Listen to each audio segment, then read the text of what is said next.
Hi, I want to talk to you today about the FBSN's Deadly Force Incident or DFI study. The DFI study is the longest running and most comprehensive study of the most serious violence at American faith based organizations. With my 1996 induction into the group that nobody asked to be a member of, which is those experienced with crimes of violence, I simply wanted to know how likely it would be for others to experience life threatening violence in a faith based organization.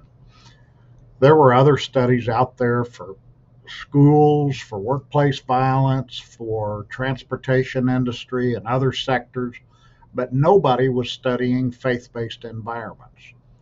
So the intense DFI study began in 1999 as my own quest for answers to that question of how often does that happen?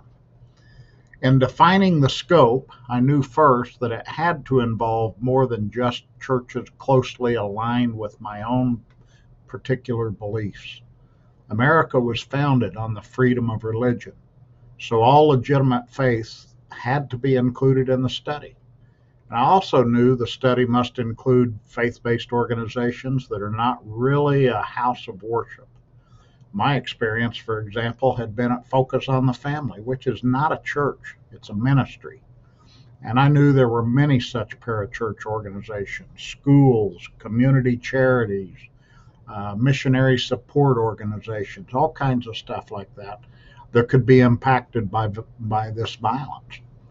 By 2019, the workload in keeping up with the statistics was so exhaustive I couldn't do it alone anymore. The complete study was gifted to the FBSN, and it's now managed by a task force within the FBSN.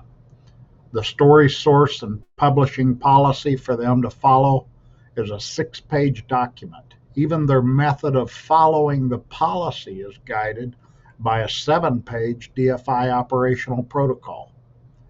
The DFI study is never an effort to be the first to announce breaking news. Breaking news and even professional opinions of something that just happened are often released before critical details are known about that incident.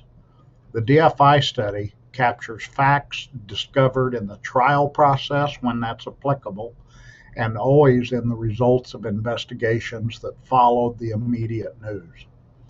The study is now complete through 2020, with 2021 soon to be released. Results can always be seen on our public URL as we posted below here. And remember, stay ready, willing, and able.